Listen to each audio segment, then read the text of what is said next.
வாழ்க்கை என்பது பல இன்னல்கள் துன்பங்கள் உள்ளதுதான், நிறைந்ததுதான். ஆனால் ஒவ்வொரு சூழ்நிலைகளிலேயும் தேவன் நம்மோடு கூட இருக்கிறார் என்பதை தேவனுடைய பிள்ளைகள் கண்டுகொள்கிறார்கள். எனவே சோதனை, பிரச்சனை, உபத்திரவங்கள் அவர்களுக்கு பெரிதாக தெரியவில்லை. ஒரு தேவனுடைய பக்தன் சொல்கிறார், ஆண்டவர் மட்டும் என்னோடு இருப்பாரானால் அவர் நரகத்துல இருந்தா கூட நானும் நரகத்துல இருக்க நான் ஆசைப்படுகிறேன். ஏனென்றால் அவர் இருக்கிறத இடம் நரகமா இருந்தாலும் கூட அது ஏதாவது மாறும், அது பரலோகமாக மாறும். அதுதான் கிறிஸ்தவ வாழ்க்கை என்பது. நம்முடைய வாழ்க்கையில் எத்தனையோ சோதனைகள் நேரங்களிலே ஆண்டவர் நம்மோடு இருக்கேன் என்று சொல்லி அடையாளப்படுத்தினாலும் கூட ஆண்டவரை துதிக்கிறதான வேளையில நம் ஆண்டுடைய நாமத்தை என்ன செய்ய முடியவில்லை, மகிமைப்படுத்த முடியவில்லை. இந்த திருச்சபையராகிய உங்களை கர்த்தர் மன்னிப்பாராக. ஏனென்றால் அநேக நீங்கள் தேவனுடைய நாமத்தை என்ன செய்கிறது இல்லை, உங்களுக்காக நான் தான் மன்னிப்பு கேட்கணும். அநேக நீங்கள் ஆண்டவரை சரியான விதத்தில் என்ன பண்ணுவதில்லை, ஆராதனை பண்ணுவதில்லை. வெளியிடங்களில் கடந்து போகும்போது வெளியிடங்களில் உள்ளதான தேவனுடைய பிள்ளைகள் ஆண்டவர் மேல வைத்திருக்கிறதான அன்பையெல்லாம் நான் பார்க்கிறேன். அந்தந்த இடங்களில் இருக்கிறதான சபையினுடைய ஜனங்களெல்லாம் எவ்வளவு வாஞ்சியாக இருக்கிறார் என்பதை நான் பார்க்கும்போது உங்களுக்கு பாஸ்டராக இருப்பது என்பது எனக்கு கொஞ்சம் கஷ்டமாகத்தான் இருக்கிறது. வெளியே போகாமல் இருந்தால் தெரியாது. சென்ற வாரத்தில் நான் வெளியே ஊழியத்திற்கு போய்விட்டு வந்தேன் 2 நாட்கள். ஆனால் வெளியே போய்விட்டு வரும்போதெல்லாம் எனக்கு கொஞ்சம் இப்படிதான் இருக்கு, சங்கடமாக தான் இருக்கிறது. ஏனென்றால் ஆண்டவர் உங்களை எல்லாம் நன்றாக வைத்திருக்கிறார், சுகபலனோடு வைத்திருக்கிறார். சின்ன சின்ன பலவீனங்கள் இருந்தாலும் பெரிய அளவுக்கு மரணத்துக்கு ஏதுவான நோய்களுக்கெல்லாம் ஆண்டவங்களை ஒப்பு கொடுக்கவில்லை. எனவே ஆண்டவங்களை நேசிக்கிறார். அந்த நேசத்தை அறிந்து அவருடைய கிருபையை நாம் அல்ல தட்டுகிறவர்களாக இருக்கக்கூடாது. தொடர்ந்து நாம் கர்த்தருக்காக வாழ்வதற்கு நம்மை ஒப்பு கொடுப்போம். குறிப்பாக ஆண்டுடைய நாமத்தை நாம் இடைவிடாமல் என்ன செய்வோம், ஒரு சிறிய சிறிய காரியத்திற்கு கூட ஆண்டவரை துதிக்கிறதான ஒரு மனப்போக்கம் இருக்கா? நடந்து போன உங்களுக்கு சைக்கிள் கொடுத்தார், சைக்கிள் கொடுத்ததான் உங்களுக்கு வாகனத்தை கொடுத்தார், 2 வீலரை கொடுத்தார், உங்களுக்கு கார் கொடுத்திருக்கிறாரு. சாதா தண்ணீரை குளிச்சுட்டு இருந்திய தாமிரபரணி ஆற்று தண்ணீர் தந்திருக்கிறாரு. இதை குளிக்கணும், நீங்க அங்கதான் போனோம். நான் உண்மையிலே சொல்றேன், அந்த ஆற்று தண்ணியை குளிக்கும் போது எனக்கு உடனே ஞாபகத்தில் அதற்காக 4 வாரத்தை கத்தோட நாமத்தை துதிக்காமல் என்னால் குளிக்க முடிகிறது இல்லை. ஏனென்றால் அது ஒரு மகிமைத்தன். அதெல்லாம் கர்த்தர் நமக்கு தருகிறதான ஒரு ஆசீர்வாதம். இலகுவாக எது கிடைக்கிறதோ அதுவே மனிதர்களாகிய நாம் பெரிதென்று சொல்லி நினைக்கிறதே இல்லை. ஆண்டவர் அவருடைய பிள்ளைகளுக்கு தருகிறதான சிறிய சிறிய காரியம் கூட அது அவரால் நமக்கு கொடுக்கப்படுகிறது என்பதை நாம் எண்ணினால் நிச்சயமாக கர்த்தருடைய நாமத்தை மகிமைப்படுத்த நம்மால் முடியும். நாம் அநேகர் இந்த ஆண்டுடைய நாமத்தை மகிமைப்படுத்துவதில் குறைவுபடுகிறவர்களாக இருக்கிறோம். ஆண்டுடைய நாமத்தை அதிகமாக மகிமைப்படுத்த ஒப்புக் கொடுங்கள். வரப்போகிற நாட்களை கர்த்தர் உங்களுக்கு என்று வைத்திருக்கிற பூர்ணமான ஆசீர்வாதங்களை பெற்றுக்கொள்ள கர்த்தர் உங்களுக்கு உதவி செய்வாராக. கர்த்தருடைய வார்த்தைக்கு நேராக நம்முடைய சிந்தையை நாம் திருப்புவோம். வாசிங்கள் தீமோத்தேயுக்கு எழுதின 1வது நிருபம் 6வது அதிகாரம் 18-19 வசனத்தை வாசிப்போம்.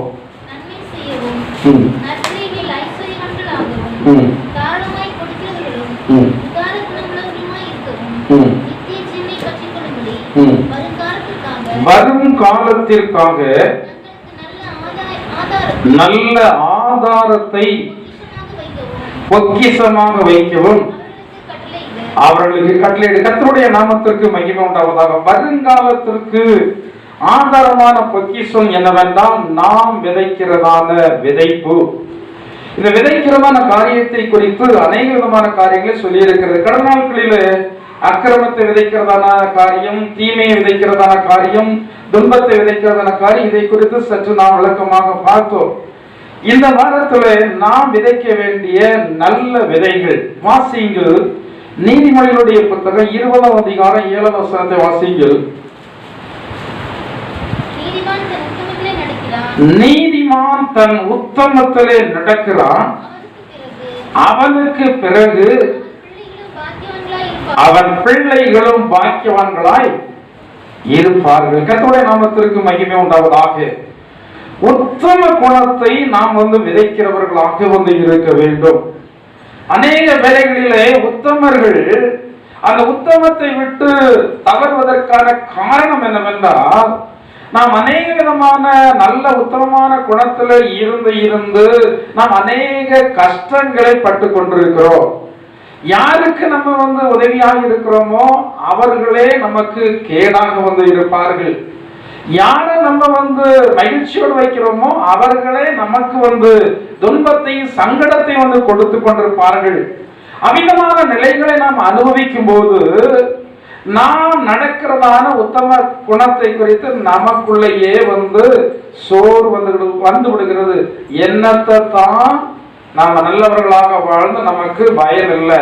இதை சில ஜனங்கள் எளிதமாக நினைக்கிறார்கள் என்றால், என்னத்தை நான் ஆண்டவரை தேடினாலும் என்னத்தை ஜெபித்தாலும் எனக்கு ஆண்டவர் எழுதியிருக்கிற விதிப்படிதான்.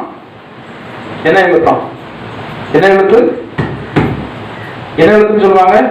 நான் ஒருத்தவங்க சொன்னாங்க, நான் மண்டபோட பார்த்து அதில் தலையெழுத்து எழுதி இருக்கிறத பார்த்தேன். தலையெழுத்து எங்க எழுதியிருக்கான்? எழுதியிருக்கா? எழுதியிருக்கா பார்த்தீங்களா? தலையெழுத்து மண்டபோட்டில் எழுதி இருக்கிறதா? என்ன அமைதியா இருக்கிறீங்க? வேற என்ன எழுத்து? தலையெழுத்து. தலையெழுத்து தலையில எல்லாம் எழுதப்பட போகிறது இல்லை. இதுவரைக்கும் ஆண்டவர் தலையில எழுதுனதும் இல்லை, எழுதி வைக்கிறதும் இல்லை. ஆனா அவருடைய சன்னிதானத்துல ஒவ்வொரு மனிதனுக்கென்றும் நியமித்ததான காரியங்கள் அங்கு வைக்கப்பட்டிருக்கிறது. இதுல ஒரு பகுதி நாம் பட வேண்டியதான பாடுகள், இது ஆண்டவர் நமக்கு வைத்திருக்கிறார். ஒவ்வொரு மனுஷனும் பட வேண்டியதான பாடுகள் கொஞ்சம் இருக்கத்தான் செய்கிறது. ஆனால் இன்றைக்கு இயேசுவை தேடுகிறதான ஜனங்கள் எல்லாம் நினைக்கிறது, எனக்கு பாடுகளே வேண்டாம், உபத்திரவங்களே வேண்டாம், சங்கடங்களே வேண்டாம். ஆண்டுடைய பிள்ளைகளுக்கு பாடுகள் தான் உயர்வு என்பதை நீங்கள் நினைத்துக் கொள்ள வேண்டும். வேதாகமத்தில் இவ்விதமாக ஒரு வசனம் உண்டு.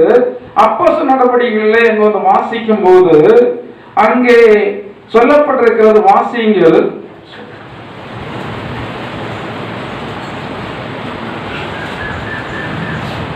அப்போஸ்தலர் நடவடிக்கைகள் 7வது அதிகாரம் 17வது வசனத்தை முதல்ல வாசியுங்கள்.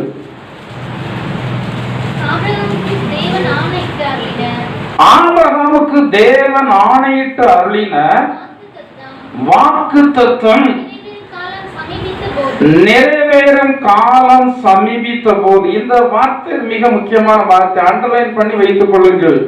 ஆண்டவர் அருளின வாக்குத்தத்தம் நிறைவேறும் காலம் சமீபித்த போது. நேரே 19க்கு வாங்க. அவன் நம்முடைய ஜனங்களை வஞ்சனையாய் நடப்பித்து நம்முடைய பிதாக்களின் குழந்தைகள் உயிரோடு இராதபடிக்கு அவர் அவைகளை வெளியே போட்டு விடும்படி செய்து அவர்களை உபத்திரவப்படுத்தினார்.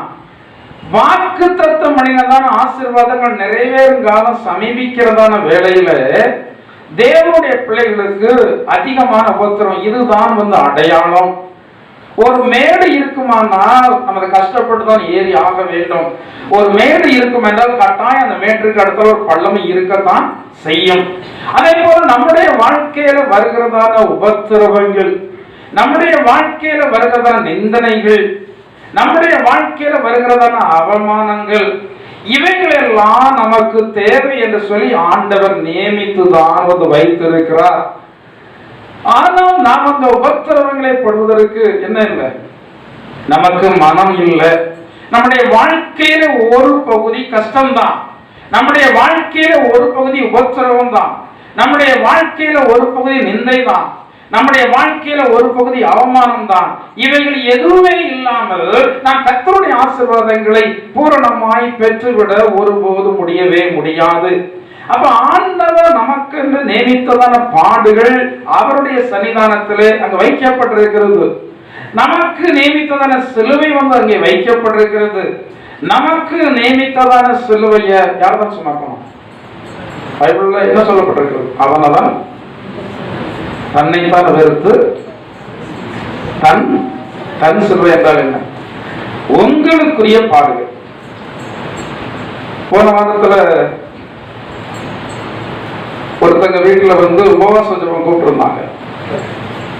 அப்ப குடும்பமா உபவாசம் இருக்கிறாங்க. இங்க நம்ம சபையில் வரக்கூடியவர்கள் அல்ல, வெளியே உள்ளவங்க. அப்போ அவர்களுக்கு ஆண்டவர் சில வார்த்தைகளை சொல்ல சொன்னார். அது ஒரு மிக முக்கியமான ஒரு வார்த்தை என்னவென்றால், நீங்கள் உங்களுக்கு வைத்திருக்கிற சிலுவைய நீங்கள் வேற ஆளிடத்தில் அந்த சிலுவையை மாற்றி விடும்படியாக என்ன செய்கிறீர்கள், விரும்புகிறீர்கள். சிலுவை என்பது கஷ்டம் அல்ல, சிலுவை என்பது பாடுகள் அல்ல, சிலுவை என்பது மேன்மை. இப்போது கஷ்டம் தான், பின்னாடி எதாவது உருவாகும், மேன்மையாக உருவாகும். குறிப்பாக ஒரு நபருக்கு சொன்னேன், ஆண்டவர் கொடுத்திருக்கிற பிள்ளைய சிலுவை என்று சொல்லி நினைத்து, பிள்ளை பாடுபடுத்துகிறது கஷ்டப்படுத்துகிறது என்பதை நினைத்து இதை வேறொரு ஆளை சுமக்க சொல்லி கஷ்டப்படுத்தினால், சங்கடப்படுத்தினால், நீங்கள் உங்களுக்கு என்று வைத்திருக்கிற ஆசீர்வாதத்தை நீங்கள் என்ன செய்து விடுவீர்கள், இழந்து போய் விடுவீர்கள்.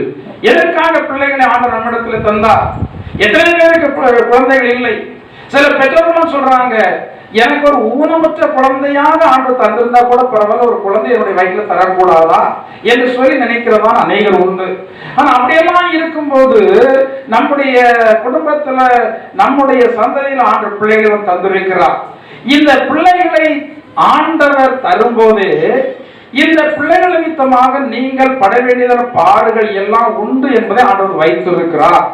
ஆனா பிள்ளைகள் வருங்காலத்திலே வேலை பார்த்து வருமானம் ஈட்டி நன்றாக நம்மை நடத்த வேண்டும் என்று நினைக்கிறதான பெற்றோர்களுக்கு இந்த நாளில் நான் தான் என்னுடைய பிள்ளைய பார்க்க வேண்டும், உணவு நான் தான் கொடுக்க வேண்டும். சில குடும்பங்கள்ல, வசதியான குடும்பங்கள்ல கூட பிள்ளைகளுக்கு உணவளிக்கிறது, பிள்ளைகளுக்கு சாப்பாடு சமைக்கிறதை யார் செய்யலாம்? அவங்க கோடீஸ்வரங்களா இருப்பாங்க. ஆனா வீட்டுல தூப்பதற்கு, தொலைப்பதற்கு, வீட்டை துடைப்பதற்கு ஆள் வச்சிருப்பாங்க. ஆனா இந்த பிள்ளைகளுக்கு சமையல் பண்ணி கொடுக்கிற இந்த தாய் தான் கொடுக்கிறார்கள். இந்த தாய் நினைக்கிறாங்க, ஆண்டவர் என்னிடத்துல தந்த குழந்தை, இந்த குழந்தையை நான் தான் பராமரிக்க வேண்டும் என்று சொல்லி நினைத்து அந்த குழந்தைகளை என்ன செய்யறாங்க, பராமரிக்கிறார்கள். அப்ப அந்த குழந்தைகள் மூலமாக வருகிறதான பாடு இது சிலுவை போல இருந்தால் நான் சுமந்துதான் ஆக வேண்டும். கணவனாகிய சிலுவை, மனைவியாகிய சிலுவை, அண்டை வீட்டராகிய சிலுவை, உடல் விசுவாசிகளாகிய சிலுவை, உறவுகளாகிய சிலுவை, வேலை செய்கிற இடத்திலே நம்மோடு வேலை செய்கிறவர்களாகிய சிலுவை, இவ்விதமாக பல விதங்களிலே நமக்கு சிலுவை நியமிக்கப்பட்டிருக்கிறது. இவைகள் எல்லாவற்றையும் நாம் சுமந்து ஆக வேண்டும். யாருடைய பலத்தோடு? கர்த்தருடைய பலத்தோடு தான் பைபிள்ல சொல்லப்பட்டிருக்கிறது. நீங்கள் பிரகாசமாக்கப்படுவதான அந்த நாட்களிலே மிகுந்த உபத்திரவங்களாகிய போராட்டத்தை சகித்தீர்களே. ஒரு பிரச்சனையுடைய தாக்கம் என்பது அந்த பிரச்சனை எவ்வளவு பெரிதென்று சொல்லி அப்படி அல்ல, அந்த பிரச்சனையை நாம் எந்த அளவுக்கு இருதயத்தில் சுமக்கிறோம் என்பதில் தான் பிரச்சனையுடைய தாக்கம் இருக்கிறது. சில பெரிய பிரச்சனை அதை லகுவாக கடந்து போய் விடுகிறார்கள். ஆனால் சில சின்ன பிரச்சனையை பெரிதென்று சொல்லி எண்ணிக்கொண்டிருக்கிறார்கள்.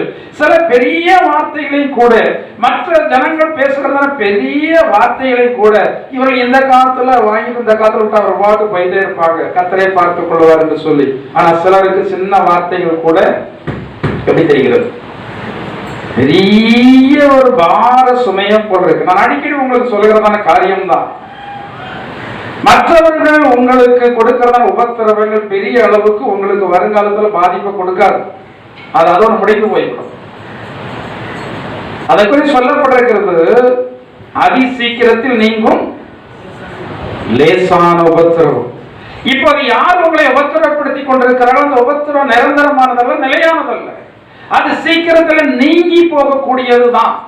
நாம் எப்போது நீங்கும் என்று சொல்லி ஆவலாக நாம் ஆண்டவரை எதிர்பார்த்து கொண்டிருப்பதை விட்டுவிட்டு நாம் அதை மனதில் சுமந்து அதை பெரிதென்று சொல்லி எண்ணிக்கொண்டு இருப்போமானால் பாதிக்கப்பட போவது நீங்கள் தான். வரப்போற நாட்களே கர்த்தர் வைத்திருக்கிற ஆசீர்வாதத்தை நீங்கள் இழந்து போய்விடுவீர்கள். தேவையில்லாத சில வியாதிகளுக்கும் நீங்கள் ஆளாக்கப்படுவீர்கள். இன்றைக்கு வருகிறதான வியாதிகளிலே பெரும்பாலான வியாதிகள் அது வியாதிகள் அல்ல, உங்களுடைய இருதயத்துல நீங்கள் படுகிறதான துக்கத்தினால, வேதனையினாலே உங்களுக்கு வருகிறதான வியாதிகள் தான். குறிப்பாக பிரஷர் அது துக்கம் அதிகமான வரக்கூடியதான வியாதி. சுவரும் கூட நீங்கள் துக்கப்பட்டா, நீங்க ரொம்ப டென்ஷன் ஆனா அது என்ன ஆகும்? ரேஸ் ஆகும். இன்னும் அநேக விதமான குறிப்பிடத்தக்க வியாதிகள் எல்லாம் உடைய இருதய சம்பந்தமானது. யாருக்கு தேவன் பேர்ல விசுவாசம் இருக்கிறதோ, யாருக்கு தேவன் என்னுடைய பட்சத்துல இருக்கிறார் என்று சொல்கிறதா நம்பிக்கை இருக்கிறதோ, அவர் எந்த பிரச்சனை பெரிதாக எடுக்க போகிறதே இல்லை. பக்தன் தாவீது சொல்றார் அல்லவா, கவனிக்கிறீங்களா? கர்த்தர் என் பட்சத்தில் இருக்கிறார், நான் பயப்படேன். சொல்லுங்க, யாரு? மாம்சமானவர். வார்த்தைகள்லாம் கரெக்டா வச்சிருக்க. மாம்சமானவர், மனுஷன் என்று சொல்லி மொட்டையாக சொல்லல. அவன் யாராம்? மாம்சமான. ஏன் மாம்சமானவன் என்று சொல்லி இருக்கிறது என்றால், மாம்சம் அழிந்து போகக்கூடியது. மாம்சம் திடீரென்று சொல்லி அழிந்து போய்விடும். இந்த மாம்சம் பலவீனம் உள்ளது. இந்த மாம்சமானவன் எனக்கு என்னத்தை செய்வான்? மாம்சமானவன் எதுவுமே உங்களுக்கு செய்துவிட முடியாது. அவர்கள் ஒருவேளை நம்மை அழிக்கும்படியாக, அவர்கள் ஒருவேளை நம்மை வேதனைப்படுத்தும்படியாக அநேக விதமான திட்டங்களை அவர்கள் தீட்டி செயல்படுத்தி கொண்டு இருக்கலாம். ஆனால் பைபிள்ல சொல்லப்பட்டிருக்கிறது அல்லவா, தந்திரக்காரருடைய கைகள் தந்திரக்காரருடைய கைகள் காரியத்தை முடிய நடத்த கூடாதபடிக்கு கர்த்தருடைய கரம் அவர்களுக்கு விரோதமாக இருக்கிறது. தந்திரமாக உங்களை கெடுக்க முயற்சி பண்ணுகிறார்களா? அவர்கள் சூழ்ச்சி பண்ணி உங்களை கெடுக்க முயற்சி பண்ணுகிறார்களா? அவர்களுக்கு விரோதமாக கர்த்தருடைய கரம் இருக்கிறது. உங்களுடைய கரம் இருக்க அவசியமே இல்லை. காணாத கரம் அவர்களுக்கு விரோதமாக இருக்கிறது, அது அவர்களுக்கு தெரியவில்லை. இந்த தாவீதுக்கு விரோதமாக எந்த நேரத்திலையும் சங்கடங்கள் சூழ்ந்து கொண்டு இருந்தாலும் கூட ஒரே நம்பிக்கை அவருக்கு, மாம்சமானவன் என்னை ஒன்றுமே செய்ய முடியாது. அவர்கள் மாம்சம்தான், அவர்கள் ஆவிகள் அல்ல. அவர்கள் மாம்சீகத்தில் இருக்கிறபடினால எனக்கு விரோதமான எந்த ஒரு காரியத்தையும் செய்து அவர்கள் வெற்றி பெற முடியாது. அந்த நம்பிக்கை இருக்கும்போது நான் பிரச்சனைகள் எல்லாம் தலையில் சுமந்து கொண்டே இருக்க மாட்டோம். ஹல்லேலூயா. பைபிள்ல சொல்லப்பட்டிருக்கிறது, கர்த்தர் மேல் உன் பாரத்தை வச்சிட்டீங்களா? இப்போதாவது வச்சிட்டீங்களா? இங்கேயாவது வச்சிட்டீங்களா? சொல்றோம். சில இடத்துல பார்த்தா இங்க வந்த உடனே பாரத்தை இறக்குவாங்க, போகும்போது தூக்கிட்டு போவாங்க. ஆனா இங்க இருக்கிற ஜனங்களை பாக்குறேன், இங்க வந்த பிறகும் முன்காலத்துல நடந்த ஒரு சம்பவம். அந்த காலத்துல சுமையா தான் எல்லாத்தையும் கொண்டு போகணும், தலை சுமையா தான் கொண்டு போகணும். பைக்கு கிடையாது, வண்டிகள் எல்லாம் பின்னாடி அது கொஞ்சம் வசதியானவங்க தான் மாட்டு வண்டி அப்படிலாம் வந்தது. அப்ப ஆரம்ப நாட்கள்ல தலையில தான் சுமைய சுமந்து கொண்டு, இன்றைக்கும் அந்த தலை சுமந்து கொண்டு போறவங்க அடுத்தவர்களுடைய துணை இல்லாமல் இறக்கி வச்சுட்டு அடுத்தவருடைய துணை இல்லாமல் எடுத்துட்டு போவதற்கு சில இடத்துல கல், தஞ்சாவூர் பகுதியில் இருக்கு, 2 தூண் மாதிரி கல் இருக்கும், கொஞ்சம் ஒரு மிடில் போட்டிருப்பாங்க. யாருடைய துணை இல்லாமல் அவர்கள் சுமையை அப்படியே இறக்கிட்டு, யாருடைய துணை இல்லாமல் திரும்ப அந்த சுமையை என்ன செய்து போயிடலாம், ஏற்றிட்டு போயிடலாம். அப்போ ஒரு வயசான நபர் ஒரு சுமைய கஷ்டப்பட்டு என்ன செய்து போனாங்க, சுமந்துட்டு போனாங்க. இத அந்த பகுதியில் வந்ததான இன்னொரு சுமையை கொண்டு போகிறதான வண்டியில சுமையை கொண்டு போறான். பாவம் அந்த பாட்டி தலையில சுமந்து கொண்டு போகுது. அப்போ அந்த வண்டி ஓட்டுறதுன்னு சொன்னானா, பாட்டி நீங்க வண்டியில ஏறி இருந்து சுமையை வைங்க. இவன் ஏறிக்கிடுங்க சுமையை வச்சுட்டு ஏறிக்கிடுங்கன்னு சொல்லி வண்டியை ஓடிட்டு போறான். இந்த பாட்டக்கூடிய இடத்துல பார்க்கணும்னா இந்த பாட்டி அந்த வண்டிக்குள்ள உட்காந்து எதை சுமந்துட்டு இருக்கு, இந்த வண்டிக்குள்ள உட்கார்ந்து தலையில சுமையை சுமந்துகிட்டு இருக்குது. இதே மாதிரிதான் அநேக ஆண்டவர்கிட்ட வந்ததற்கு பிறகும் அவர் சொல்றாரு, உங்கள் பாரத்தை எல்லாம் யார் மேல வைங்க, என் மேல் வைங்க. என்ன பாரம் இருக்கிறது? சில மனுஷர் உங்களை பாரப்படுத்துவாங்க, சில சூழ்நிலைகள் உங்களுக்கு பாரமா இருக்கும், சில தாமதங்கள் உங்களுக்கு பாரமா இருக்கும், சில குறைவுகள் உங்களுடைய பாரமா இருக்கும், சில தேவைகள் சந்திக்கப்பட உங்களுடைய பாரமா இருக்கும். இதையெல்லாம் நீங்கள் யாரிடத்துல இறக்கி வைக்கணும்? தேவனிடத்துல இறக்கி வைக்க வேண்டும். கர்த்தர் மேல் உன் பாரத்தை வைத்து விடு, அவர் உன்னை ஆதரிப்பார், நீதிமானை ஒருபோதும் நீங்க பாரத்தோடு தள்ளாட வேண்டியதான அவசியமே இல்லை என்று சொல்லி கர்த்தருடைய வார்த்தையில சொல்லப்பட்டிருக்கு. அப்போ ஆண்டவர் நமக்கு நியமித்ததான அநேக விதமான காரியங்கள் எல்லாம் வைக்கப்பட்டிருக்கிறது. தலைவிதி இப்படிதான் நடக்கும், தலையெழுத்துப்படிதான் நடக்கும் என்றதான் நம்பிக்கை இருந்தால் நீங்க யாரை தேட அவசியம் இல்லை. யாரை தேட அவசியம் இல்லை சொல்லுங்களா? காதுல போகுதா? நீங்க கேட்கறதா பிரசனம், நீங்க கேட்கணும்னா பிரசனம் தேவையில்லை. சீக்கிரமா முடிச்சுட்டு வந்து என்ன செய்யலாம்? பேரலாம். தலையெழுத்துப்படிதான் நடக்குமா? தலைவிதிப்படிதான் நடக்குமா? ஆமாவா இல்லையா? எத்தனை பேர் ஆமான்னு சொல்றீங்க? நம்ம செல்லமணி ஆமான்னு சொல்றப்ப ஆண்டவரை தேடி இல்லை.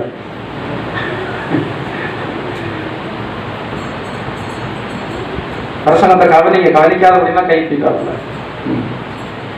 தலைவிதிப்படி தலையெழுத்துப்படிதான் நடக்கும் என்றால் ஆண்டவரை தேடி என்ன கிடையாது? பிரயோஜனம் கிடையாது. தலை விதிப்படி நடக்கிறது இல்லை. ஆண்டவர் என்ன நினைத்தார் அதுதான் நடக்கும். ஆண்டவர் நினைத்ததான காரியங்களை கூட நாம ஆண்டவரை தேடுகிறபடினால, அவரிடத்துல கண்ணீர் விடுகிறபடினால, அவரிடத்துல நாம மனசாவப்படுகிறபடினால அவர் தான் செய்ய நினைத்ததான தீங்க கூட என்ன செய்வாராம்? அவர் மனசாவப்படுவார். எசேக்கியா ராஜாவுக்கு ஆண்டவர் 1000 நாட்களை கூட்டி கொடுத்தார். அவனுடைய முடிவுடைய நாள் வந்தபோது அவன் ஆண்டவரிடத்துல என்ன செய்தான்? அழுதான். ஆண்டவரிடத்துல அழுது ஜெபம் பண்ணினான். அவனுக்கு ஆண்டவர் 1000 நாட்களை கொடுத்தார். அங்கே நினிவே பட்டணத்தை ஆண்டவர் அழிக்க சித்தம் கொண்ட போது, அழிப்பதற்கு நாள் குறித்த போது, நாள் குறித்ததற்கு பிறகு இவர்கள் ஆண்டவரிடத்துல ஜெபம் பண்ணாங்க, உபவாசம் இருந்து ஜெபம் பண்ணாங்க. தான் செய்ய நினைத்த தீங்க விட்டு அவர் மனம் மாறினார். ஆண்டவரால் முடியாத காரியம் ஒன்றுமே இல்லை. ஆண்டவர் இயேசு உயிரோடு இருக்கிற வரைக்கும் அவர் எவ்வளவு நாள் உயிரோடு இருப்பார்? ஆண்டவர் இயேசு எவ்வளவு நாள் உயிரோடு இருப்பார்? எவ்வளவு நாள் உயிரோடு இருப்பார்? வருஷம் சொல்ல முடியுமா? அவருக்கு பேர் நித்திய பிதா. நித்திய பிதா என்றால் என்ன? நித்தியம் என்னதான வார்த்தைக்கு அர்த்தம் என்னவென்றால் துவக்கமும் முடிவும் இல்லாதது.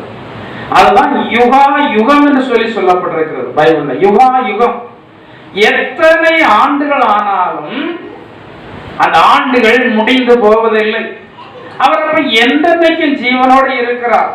அவர் ஜீவனோடு இருக்கிறபடினால எந்த நேரத்திலையும், எந்த வருஷத்திலையும், எந்த மாதத்திலையும் நமக்கு நியமித்திருக்கிறதான எல்லாவற்றையும் மாற்றி அமைக்க அவரால் முடியும்.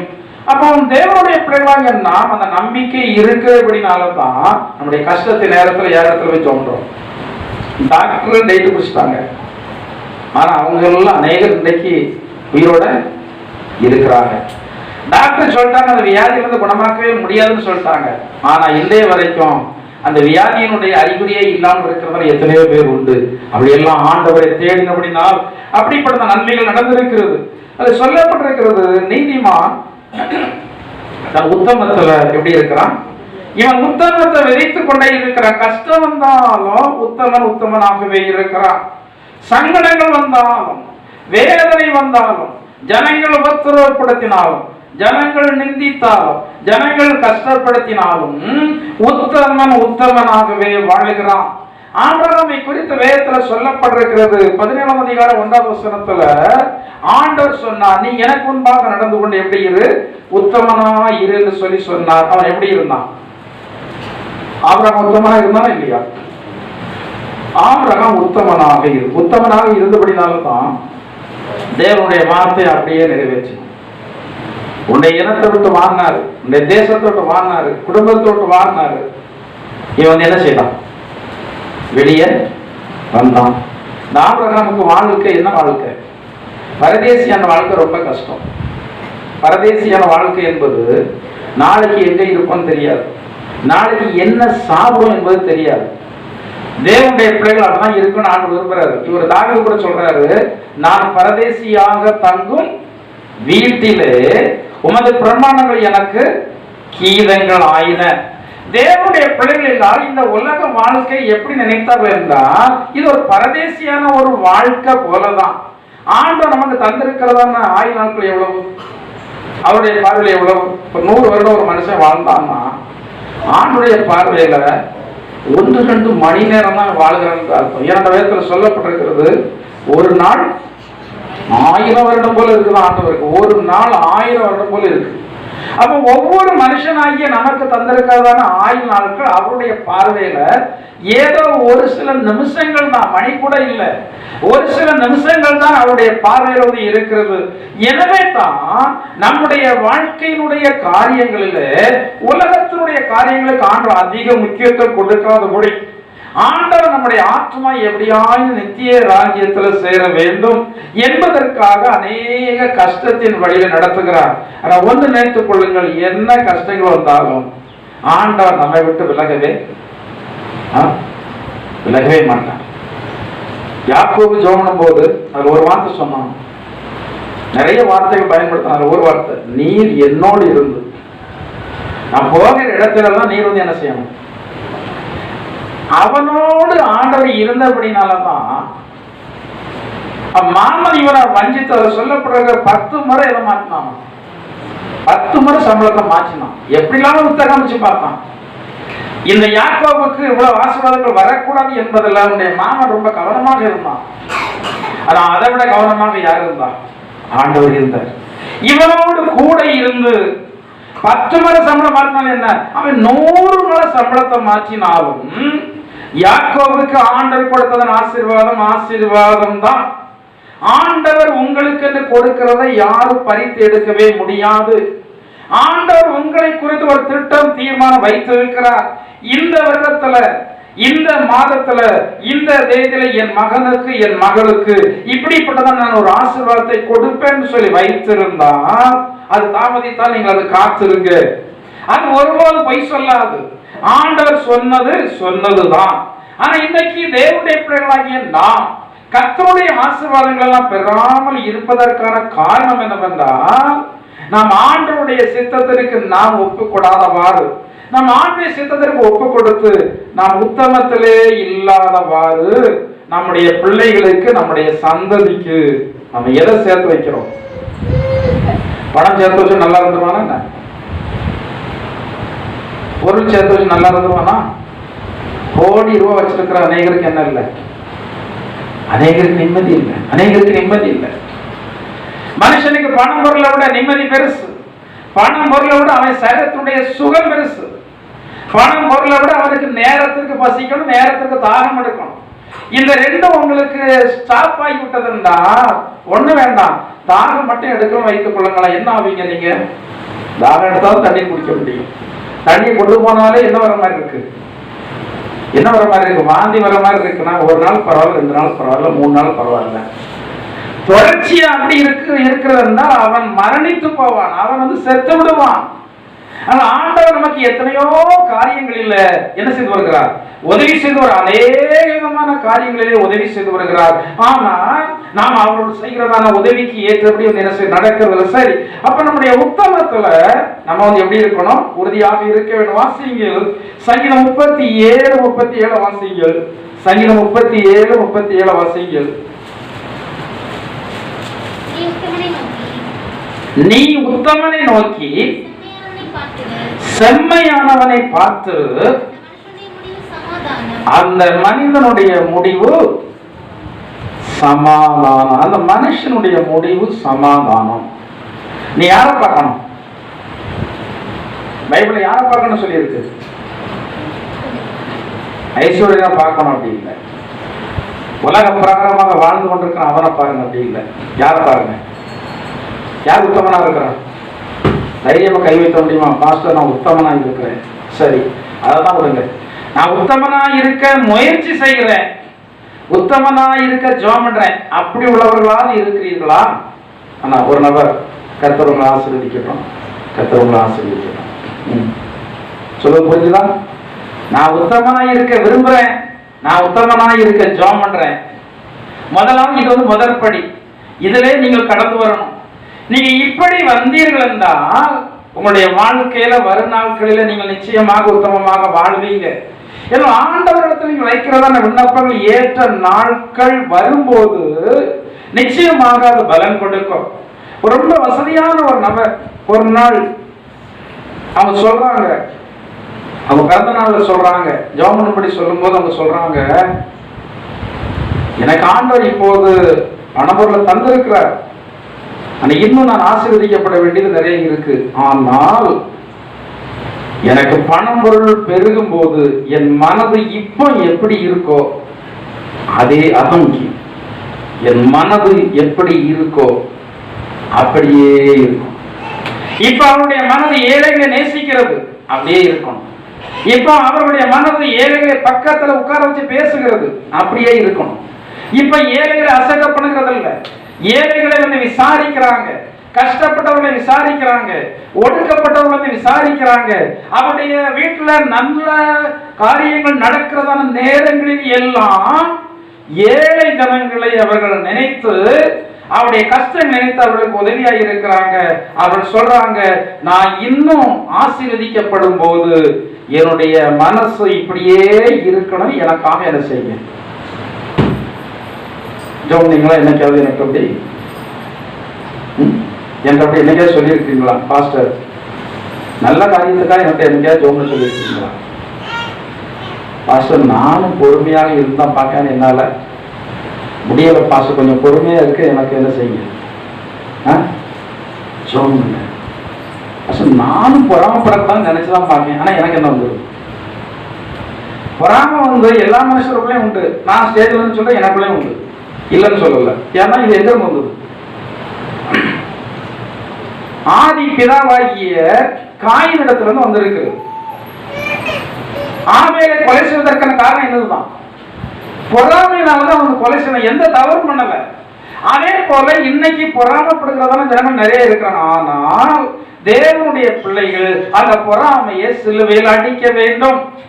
பைபிள்ல வந்து அப்போஸ்தலனாகிய பவுல் சொல்றாரு, நான் பரிசுத்தவன் என்று சொல்லி அவர் சொல்லல. அவர் சொல்றாரு, பாவிகளிலே பிரதான பாவி நான் சொல்றாரு. இதை வைத்து பார்க்கும்போது ஒவ்வொரு தேவனுடைய பிள்ளைகளும், நீங்கள் நீதிமன்றாக இருந்தாலும், நீங்கள் பரிசுத்தவர்களாக இருந்தாலும், பாவம் என்பதான வித்து உங்களுக்குள் இருக்கிறது. எனவே நாம் மீட்கப்பட்டதான பாவிகளாகத்தான் இருக்கிறோம். கொஞ்சம் நம்ம வந்து ஆன்மீக ஜீவியத்துல குறையும் போது பழைய சுபாவங்கள் எல்லாம் நமக்குள்ளே தலையெடுத்து விடுகிறது. என்ன சுபாவங்களை எல்லாம் நாம் விட்டு விலகி இருந்தோமோ அவைகள் எல்லாம் ஆன்மீக ஜீவியத்துல நான் கொஞ்சம் குறையும் போது, ஜெபம் குறையும் போது, தேவன் பேர் உள்ளதான ஐக்கியம் குறையும் போது அந்த சுபாவங்கள் நமக்குள்ளே என்ன எடுக்கிறது? தலையெடுக்கிறது. தேவனுடைய பிள்ளைகளாகிய நாம் இந்த சுபாவத்திற்கு இடம் கொடுத்தால் நிச்சயமாக அது நமக்குள்ள என்ன தூக்கும்? தலை தூக்கும். அநேக விதமான காரியங்களுக்காக ஜெபம் பண்றோம். அந்த நல்ல காரியங்களுக்காக நம்ம ஜெபம்ன்றதே இல்லை. பிள்ளைங்களுக்கு என்ன சுபாவம் இருக்கிறதுன்னு சொல்லி உங்களுக்கு தெரியுமா? உங்க பிள்ளைகளுக்கு என்ன சுபாவம் இருக்குன்னு சொல்லி தெரியுமா? தெரியாதா? உங்க பிள்ளைகளுக்கு என்ன சுபாவம் இருக்குன்னு உங்களுக்கு தெரியுமா? நிறைய பெற்றோர்களுக்கு நான் கெட்ட சுபாவத்தில் இருப்பேன், ஆனா யார் கெட்ட சுபாவத்தில் இருக்கக்கூடாது. அது எந்த விதத்துல நியாயம்? பைபிள்ல நம்ம வாசித்தோம், நீதிமான உத்தமத்துல இருக்கிறான், அவனுக்கு பிற்பாடு அவனுடைய பிள்ளைகள் எப்படி இருக்கிறாங்க? வாய்ப்புள்ளவர்களா இருக்கிறாங்க. நீங்க உத்தமர்களா இருந்தாதான் அந்த உத்தமம் உங்க பிள்ளைகளுக்கு வந்து என்ன செய்யும்? சரி, பிள்ளைகளுக்காக, பிள்ளைகளுடைய படிப்பிற்காக, பிள்ளைகளுடைய சுதந்திரத்துக்காக, பிள்ளைகளுடைய ஆரோக்கியத்திற்காக, பிள்ளைகளுடைய மேன்மைக்காக ஜெபித்ததான உங்களால் ஏன் உங்களுடைய பிள்ளைகளுடைய தனித்துவமான சுபாவத்தை மாற்றுவதற்கு ஜெபம் பண்ண முடியவில்லை? ஏன் முடியவில்லை என்றால் உங்களுடைய ஆத்துமா எப்போதும் மண்ணான காரியங்களையே சிந்தித்துக் கொண்டிருக்கிறது, மண்ணான காரியங்களே நோக்கி பார்த்து கொண்டிருக்கிறது. ஒரு தேவனுடைய பிள்ளைக்கு இந்த சிந்தை தேவை இல்லை என்று சொல்லி சொல்லப்பட்டிருக்கிறது. இவைகளை எல்லாம் அஞ்ஞானிகள், மனம் திரும்பாதவர்கள், ஆண்டவரை அறியாதவர்கள் நாடி தேடுகிறார்கள். ஆனால் ஆண்டுடைய பிள்ளைகளோ தேவனுடைய ராஜ்யத்தை அது நீதியும் தேடும் போது இவைகளெல்லாம் உங்களுக்கு கூட கொடுக்கப்படும். நீங்கள் உத்தமர்களாக இருந்தால் கர்த்தருடைய வார்த்தை சொல்லுகிறது, நிச்சயமாக உங்களுடைய பிள்ளைகள் ஆசீர்வதிக்கப்பட்டவர்களாக இருப்பார்கள். நீங்கள் உத்தமத்தை விதைக்க வேண்டும். உங்களுடைய முடிவு எப்படி இருக்கும்? 70 வயசு, 75 வயசு, 80 வயசு, 85 வயசு ஆயிடுமா? அந்த நேரத்துல நீங்க படுக்கையில் எப்படி இருப்பீங்க? எப்படி இருப்பீங்க? இப்ப போற பார்க்க பார்த்தா உங்களால இருக்க முடியுமா? சமாதானமா நான் இப்போ எங்க அம்மாவை குறித்து நான் நினைக்கிறேன். அவங்க எப்படி இருக்காங்க? நிம்மதியா, சமாதானமா என்ன செய்றாங்க? சரீரப்பிரகாரமான ஆகாரம் அவர்களுக்கு இப்ப கிடைக்குது. ஆன்மீக காரியத்தை சிந்திச்சு பார்க்கும்போது எல்லா பிள்ளைகளும் என்ன செய்யறாங்க? ஊழியம் செய்யறாங்க. அவங்களுடைய இருதயம் எப்படி இருக்கு? நிம்மதியா, சமாதானமா இருக்கிறது. ஒருவேளை ஆண்டவர் வருவார் என்றால், இவர்கள் இவர்களை ஆண்டவர் அழைப்பார் என்றால், நான் வரமாட்டேன் ஆண்டவரேன்னு சொல்ல மாட்டாங்க. அவங்க இப்ப ஆண்டவர்கிட்ட கேட்டுட்டு இருக்காங்களாம், ஏன் ஆண்டவர் என்னை உயிரோடு சரி சீக்கிரம் என்னைய இதான் ஒரு தேவனுடைய பிள்ளைகளுடைய ஒரு சாட்சி. எத்தனை வயசானாலும் இன்னைக்கு அநேகர் சாவதற்கு வந்து என்ன செய்வாங்க? சாவதற்கு வந்து பயப்படுவாங்க. ஆனா இவர்களுக்கு சாவுக்கு என்ன இல்லை, ஆண்டவரை என்னை சீக்கிரத்தில் என்ன செய்து போங்க, அழைச்சிட்டு போங்க. ஏனென்றால் இதற்கு பிறகு இருக்கிற மகிமை அவர்களுக்கு வந்து என்ன செய்கிறது தெரிகிறது. இப்ப அவர்கள் எப்படி இருக்கிறாங்க? அமெரிக்கையாவே சமாதானத்தோடு இருக்கிறாங்க. நீ உத்தமனை நோக்கி செம்மையானவரை பார்த்து அவருடைய முடிவு சமாதானம். உத்தமர்களை பாருங்க, யாரை பார்க்கிறீர்களோ அவருடைய சுபாவங்கள் உங்களிடத்துல ஒட்டும். யாரோட சஞ்சரிக்கிறீர்களோ அவருடைய சுபாவங்கள் உங்களை வந்து தன்னால பற்றி கொள்ளும். எனவே நீங்கள் எப்போதும் உத்தமர்களை பாருங்கள், உத்தமர்களோடு இருக்கும்படியாக விரும்புங்கள். அடுத்தபடியாக வாசிங்கள் 1 தீமோத்தேயுடைய புத்தகத்துல முதலாவது வாசித்த வேத பகுதியில் 6வது அதிகாரம் 18வது வசனத்தை வாசிங்கள். நன்மை செய்யவும் நற்கிரியைகள் ஐஸ்வர்யம் உள்ளவர்கள் ஆகவும் நற்கிரியைகள் என்ன வேணுமா? ஐஸ்வர்யம். அடுத்தது எப்படி கொடுக்கணுமா? இந்த கவனிங்க, எப்படி கொடுக்கணும்? அது என்ன? தாராளமை கொடுக்கிறது. கொடுக்கிறதற்கும் தாராளமை கொடுக்கிறது என்ன வித்தியாசம்? கொடுக்கிறதற்கும் தாராளமை கொடுக்கிறது என்ன வித்தியாசம்?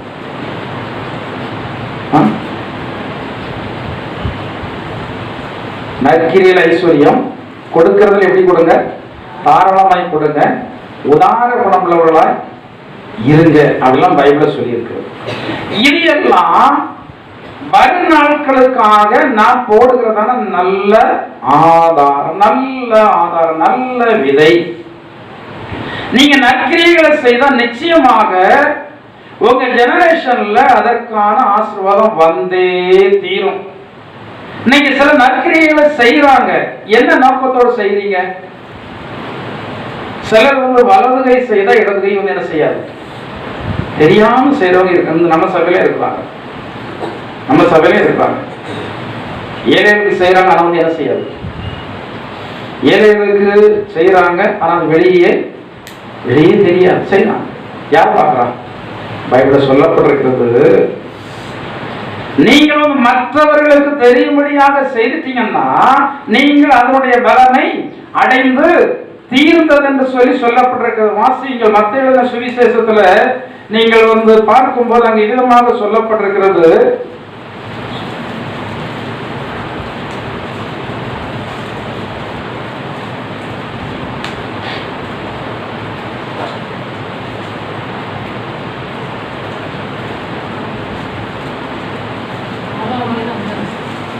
ஆறாவது அதிகாரம் வாசிங்க. நீயோ தர்மம் செய்யும்போது உன் தர்மம் அந்தரங்கமாய் இருப்பதற்கு உன் வலது கை செய்கிறதை உன் இடது கை அறியாதது கிடவது. இரண்டாவது வசனம் வாசிங்க. ஆகையால் நீ தர்மம் செய்யும்போது மனுஷரால் புகழப்படுவதற்கு மாயக்காரர் ஆலயங்களிலும் வீதிகளிலும் செய்வது போல உனக்கு முன்பாக என்ன ஊதுவியாதே? மைக்கே தேவையில்லை. இவங்க ஊதிடுவாங்க, ஊதுன்னு ஊதுவாங்க. எல்லாரும் இடத்துலயும் சொல்லுவாங்க. சொல்லு மாசி. அவர்கள் தங்கள் பலனை மனுஷர் உங்களை புகழ்ந்துட்டா இவர்களுக்கு காணாது. இவர்கள் நிறைய வந்து என்ன செய்தாங்க அப்படின்னு சொல்லிட்டு ஜனங்கள் முன்னாடி சொல்லப்பட்டு அதுக்கு ஒரு புகழ்ச்சி உங்களுக்கு கிடைத்து விட்டது என்றால் ஆண்டவர் அவருடைய வாயால சொன்ன வார்த்தை, அந்த வார்த்தை உங்களுடைய பலனை அடைந்து தீர்ந்தது. ஒரு ஏழைக்கு நீங்கள் கொடுத்தாலும் அது வெளியே தெரியப்படக்கூடாது.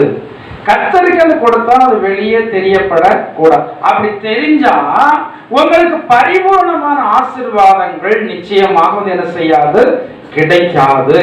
இன்னைக்கு அநேகர் நினைக்கிறாங்க தாங்கள் செய்கிறது வெளியே தெரிய வேண்டும் என்று சொல்லி. இதே சபையில செய்கிறத நான் வந்து கரெக்டா வெளியே சொல்கிறதாக இருந்தால் புதுசா நிறைய பேர் செய்யறதுக்கு வருவாங்க. ஏன்னா சிலருக்கு தாங்கள் வந்து செய்யறாங்கன்னு காட்டிக் கொள்வதற்காகவே ஒரு விருப்பம். சில இடங்களை பார்த்தா சர்ச்சில் நான் அந்த காலத்துல பார்த்துருக்கிறேன். அப்போ டீப் லைட் ஃபேமஸ் வந்த புதுசுல டீப் லைட் நிறைய பேரும் வாங்கி கொடுப்பாங்க. டீப் லைட்ல பேர் எழுதியிருப்பாங்க, இவங்க பேர் எழுதியிருப்பாங்க. அந்த வெளிச்சத்துல பாதி வெளிச்சத்தை இது மறைச்சிடும். ஏன்னா பெருசா போட்டாதான் டக்குன்னு பார்த்த உடனே அங்கே போட்டிருக்க இங்க இருந்து பார்த்தா பெருசா போட்டாதான் டக்குன்னு பார்க்குற ஆட்களுக்கு எல்லாம் தெரியும். சின்னதா போட்டா தெரியாது. எனவே பெரிய இடத்தை எழுதி போட்டிருப்பாங்க. அந்த டீப் லைட் வெளிச்சத்துல பாதி வெளிச்சத்தை இவங்களுடைய பேரை அங்க வந்து என்ன செய்யறோம், மறைச்சிடும். சில இடங்கள்ல சில சபையில எழுதி போடுவாங்க, இவர்கள் இன்னும் செய்திருக்கிறாங்க. நம்ம சபையில தந்தான் எழுதி போடுறதில்லை, தரட்டான் எழுதி போடுறதில்லை. சமீபத்தில் ஒரு சபையில போறவங்க சொன்னாங்க, வழக்கமாக தசமாகணியும் கட்டாயம் எல்லா விசுவாசிகளும் கொடுக்கணும். அப்படி கொடுக்கலாம் டிஸ்பிளேல போடுவாங்க, பெரிய டிஸ்பிளே வச்சிருப்பாங்க. அது ஓடிக்கிட்டே இருக்கும், மாத்தி மாத்தி ஓடிக்கிட்டே இருக்கும். காட்டும் இவங்க எல்லாம் கொடுக்காதவங்க, இவங்க எல்லாம் கொடுத்தவங்கன்னு அங்க காட்டும். இதுக்காகவே பயந்து போய் கொடுக்கிறவர்கள் எல்லாம் உண்டு. ஆண்டவர் ஆசீர்வதித்திருக்கிறார், அதுல ஒரு பகுதி அவருக்குன்னு கொடுப்போம், அவருடைய ஊழியத்திற்குன்னு பயன்படுத்தும். ஆண்டவர் ஆசீர்வதித்து வைத்திருக்கிறார். சில ஏழைகள் நம்முடைய பணத்துல சாப்பிடட்டும், நம்முடைய பணத்துல உடுக்கட்டும் என்று சொல்லி கொடுத்தா அதற்கான ஆசீர்வாதம் நிச்சயமாக வந்து உண்டு. நாம் எல்லா ஜனங்களிடத்திலும் சொல்லிக்கொண்டே அலைவோமானா வேதம் சொல்கிறது அதனுடைய பலனை நம்ம என்ன செய்யட்டோம், அடைஞ்சி ஒரு பலன் வேணுமா, இந்த புகழ்ச்சி மட்டும் உங்களுக்கு போதுமா? நான் சொல்லல, பைபிள் வசனத்தை நான் உங்களுக்கு சொல்லியிருக்கேன். இது நானா எடுத்துக்கிட்ட கதை கிடையாது, பைபிள் சொல்லியிருக்கிறதான வார்த்தை. மனுஷனுடைய புகழ்ச்சி மட்டும் உங்களுக்கு போதுமா? பாசு சொல்லுறதான புகழ்ச்சி மட்டும் போதுமா? சபையின் மத்தியில பாசு சொல்லுறது மட்டும் உங்களுக்கு போதுமா? இந்த சபையில் உள்ளதான ஜனங்கள் மட்டும் உங்களை பெருசா நினைச்சா போதுமா? இல்லைன்னா ஆண்டவர் உங்களை பெருசா நினைக்கணுமா? யார் நினைக்கணும்? ஆண்டவர் உங்களை பெருசா நினைக்கணும்னா நற்கிரியை செய்யும் போது அத 4 பேர் சொல்லணும் என்கிறதான எண்ணத்துல நம்ம வந்து என்ன செய்யக்கூடாது, செய்யக்கூடாது. பைபிள்ல ஒரு நபரை குறித்து சொல்லப்பட்டிருக்கிறது. அப்போஸ்தலர் நடவடிக்கைகள் 9ஆம் அதிகாரத்துல நீங்க 36வது வசனம் முதல் 41வது வசனம் வரைக்கும் நீங்கள் வீட்டில் போய் வாசித்து பாருங்கள். அங்கே ஒரு சரித்திர சம்பவம் சொல்லப்பட்டிருக்கிறது. தொற்கால் என்று சொல்கிறதான ஒரு சிசி, அதாவது ஒரு தேவனுடைய பிள்ளையினுடைய சாட்சி குறித்து சொல்லப்பட்டிருக்கிறது. அவன் ஒரு டெய்லர். அந்த தொற்கால் வந்து யாரு? ஒரு டெய்லர். டெய்லர்னா ஒரு சாதாரண ஒரு வேலை.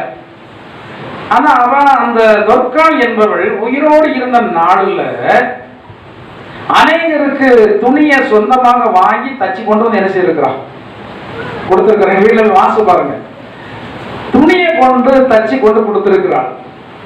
இது அவள் உயிரோடு இருக்கிற வரைக்கும் யாருக்கும் தெரியல. அவள் உயிரோடு இருக்கிற வரைக்கும் யாருக்குமே தெரியல. திடீர்னு சொல்லி ஒரு நாள் என்ன செய்து போனான், திடீர்னு சொல்லி ஒரு நாள் மரித்து போனான். இவள் மரித்து போன உடனே பேதுரு என்று சொல்கிறதா அப்போஸ்தலருக்கு தகவல் சொல்லி அனுப்பப்படுகிறது. ஏன்னா பேதுரு கர்த்தருடைய வரத்தை பெற்றவன், அநேக அற்புதங்களை செய்தவன். எனவே பேதுருவுக்கு சொல்லி அனுப்பப்படுகிறது, அவன் வந்து உயிரோடு எழுப்பட்டும் என்று சொல்லி. அதே போல அந்த தொற்காலை வந்து அங்கே அடக்கத்திற்காக ரெடி பண்ணி வச்சிருக்கிறாங்க. அந்த மாடியை சுற்றி நிறைய பேர் இருக்கிறாங்க. அதுல ஒரு சிலர் இந்த தொற்கால் தச்சு கொடுத்ததான துணியை கையோட கொண்டு வந்துட்டாங்க. கையில வச்சு சொல்றாங்க, ஐயோ இந்த சகோதரி இல்லைன்னா அந்த அம்மா இறந்து போனாங்களே, இவங்கெல்லாம் உயிரோடு இருக்கும்போது எனக்கு எவ்வளவு நன்மை செய்தாங்க, எவ்வளவு உதவி செய்தாங்க. நிறைய செத்த வீடுகள்ல என்ன சாட்சி தான் ஊழியக்காரங்க சொல்ல வேண்டிய நிர்பந்தம் இருக்கிறது. உங்களை போய் நான் பொய் சாட்சி சொல்லக்கூடாது. ஏன்னா செத்த இடத்துல போய் துர்சாட்சி சொல்லிட்டு இருக்க யாரும் முடிகிறது இல்லை, யாரும் சொல்ல மாட்டாங்க. ஆனா உங்களை குறித்து ஊழியக்காரங்க தைரியமா, இல்ல உடனே சுவாசிகள் தைரியமா, உங்களோடு உள்ளவங்க உங்களுடைய உறவுகள் தைரியமா என்ன சொல்லணும், நல்ல கிரியைகளை குறித்ததான சாட்சி ஒன்று என்ன செய்யணும். ஒருவேளை நீங்கள் இப்ப செய்து கொண்டிருக்கிறது மறைந்திருக்கலாம், உங்களுக்கு ஆண்டவருக்கு தெரிந்தது போல இருக்கலாம். ஆனால் ஆண்டவர் அவைகளை எல்லாவற்றையும் அவர் கணக்கில் வந்து வச்சிருக்கிறார். ஒரு நாள் வரும்போது ஆண்டவர் அவர் தூதர்கள் முன்பாக உங்களை வந்து என்ன செய்வார்? அறிக்கை பண்ணுவார். கோடான கோடி ஜனங்கள் இருப்பாங்க அந்த இடத்துல. அப்போது நம்முடைய பெயரை சொல்லி அந்த இடத்துல ஆண்டவர் என்ன செய்வார்? அறிக்கை பண்ணுவார். ஒருவேளை நான் மன்னிக்கிறதான கடைசி நாளில் ஜனங்கள் நம்முடைய நற்கிரியை குறித்து சொல்லுவாங்க. அங்கே தொற்கால் என்பதான அந்த சகோதரி அவள் ஜீவனோடு இருக்கும்போது அவளால் முடிந்த சின்ன சின்ன டெய்லரா இருக்கிறீங்க. யார் டெய்லர்? எத்தனை டெய்லர் இருக்கிறீங்க? டெய்லரா இருக்கிறவங்க கஷ்டப்பட்டவங்களுக்கு என்னைக்காவது இலவசமா துணி தச்சு கொடுத்துருக்கீங்களா?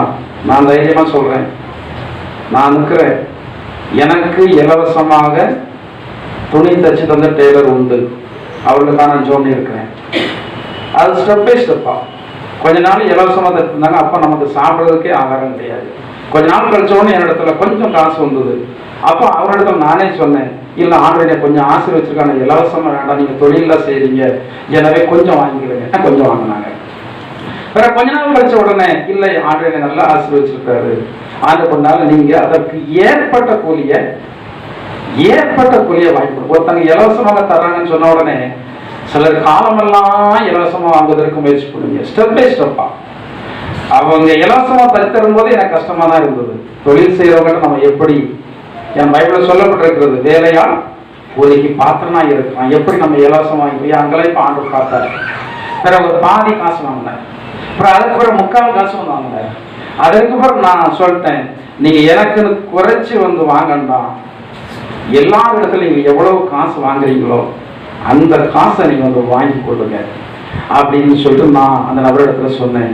இப்போ குறைவில்லாம கரெக்டா சொல்லுவாரு, உங்களுக்கு கணக்கே கிடையாது. எத்தனை பேர் தச்சுட்டு காசே தரந்துக்கிறாங்க, உங்களுக்கு கணக்கே கிடையாது. ஆனால் நான் கரெக்டாக கணக்கு வச்சு கொடுத்து கொண்டிருக்கிறேன். எனவே ஆண்டு என்னை படிப்படியாக என்ன செய்கிறார்? ஆசீர்வதிக்கிறார். அவர்களையும் கர்த்தர் என்ன செய்கிறார்? ஆசீர்வதிக்கிறார்.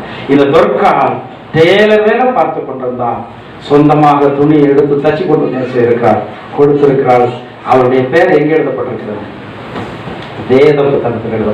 வேத புத்தகத்தில் சாமானியத்தில் யாரும் இடம் பிடிக்க முடியாது. ஏன்னா வேத புத்தகத்தை எழுந்தது யாரு? தேவன். பரிசுத்த ஆவியானவர் வேத புத்தகத்துல எழுதியிருக்கிறார். இந்த வசனத்துல இடம் பிடிக்கணும்னா, இந்த வேத புத்தகத்துல இடம் பிடிக்கணும்னா அவருடைய ஒத்தாச கிருபை இருந்தால் மட்டுமே இடம் பிடிக்க முடியும். அந்த தொற்கால் வேதாகமத்துல இடம் பிடித்ததற்கான காரணம் என்னவென்றால், அவள் நற்கிரியைகளை என்ன செய்தால். அதுக்கு அடுத்த அதிகாரத்தில் 10வது அதிகாரம் வீட்டில் வாசித்து பாருங்க. கொர்நேலியை பற்றி சொல்லப்பட்டிருக்கிறது, அவர் மிகுந்த தான தர்மங்களை என்ன செய்தான். அடுத்தபடியாக ஒரு வசனம் நீங்க தீத்து 3:8 வீட்டிலவே வாசிங்க, குறித்து வைத்துக் கொள்ளுங்கள். இந்த நற்கிரியைகள் செய்வதுதான் மனுஷனுக்கு நன்மையையும் பிரயோஜனத்தையும் கொண்டு வருகிறதாக இருக்கிறது. தீத்து 3வது அதிகாரம் 14வது வசனத்தில் சொல்லப்பட்டிருக்கிறது, நற்கிரியைகளை செய்ய நீங்கள் படிக்க வேண்டும், நீங்கள் பழக வேண்டும். உங்களுடைய பிள்ளைகளுக்கு நீங்கள் என்ன காரியத்தை பழக்குவிக்கிறீங்க? என்ன காரியத்தை பழக்க வைக்கிறீங்க? சின்ன பிள்ளைங்க சின்ன வயசுல என்னத்துக்கு செய்கிறோம் தெரியாமலே செய்யும். நீங்க என்ன சாமியை கும்பிடுறீங்களோ அதை கும்பிட அந்த பிள்ளைகளுக்கு தெரியாது. நான் உண்மையான சாமியை தெரியாது கும்பிடும். நீங்க யார்கிட்ட நல்லா பேசுறீங்களோ அவர்கிட்ட நல்லா பேசும், தெரியாது ஏன் பேசணும்னு தெரியாது. நீங்க யாரிடத்துல வந்து சண்டை போடுறீங்களோ அவங்களை விரோதமா நினைக்கும் பிள்ளைங்க, தெரியாது நமக்கு. அப்ப அந்த சின்ன வயதிலேயே வளைச்சு வச்சா அப்படி நிற்கும். அந்த வயசுல நீங்கள் இந்த பிள்ளைகளுக்கு நற்கிரியைகளை செய்ய பழக்குவிக்க வேண்டும். யாரோ ஒருத்தர் வந்து வர்றாங்க, அறிமுகமே கிடையாது, தெரியாது. அவங்க வந்து முன்னாடி நின்றுட்டு அம்மா எனக்கு கொஞ்சம் பிச்சை தாங்கன்னு சொல்றாங்க. யாரை விட்டு கதவடைக்கிறோம்? யாரை விட்டு கதவடைக்கிறோம்? யாரை விட்டு கதவடைக்கிறீங்க? எவ்வளவு பெரிய தவறு அது. சின்ன பிஞ்சில வந்து அந்த பிள்ளைகளுக்கு நீங்கள் வந்து தேவனுக்கு பிரியமில்லாத காரியத்தை அல்லவா நீங்கள் பழக்க வைக்கிறீர்கள்.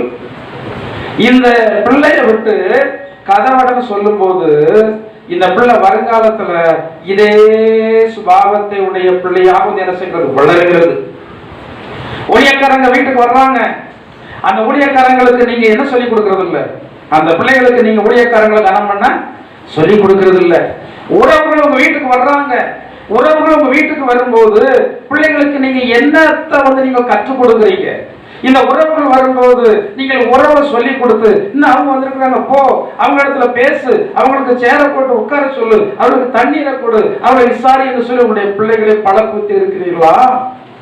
சிறிய வயதிலேயே பகையையும் விரோதத்தையும் கசப்பையும் தேவனுக்கு பிரியமில்லாத காரியத்தை பழக்குவிக்கிறீர்கள்.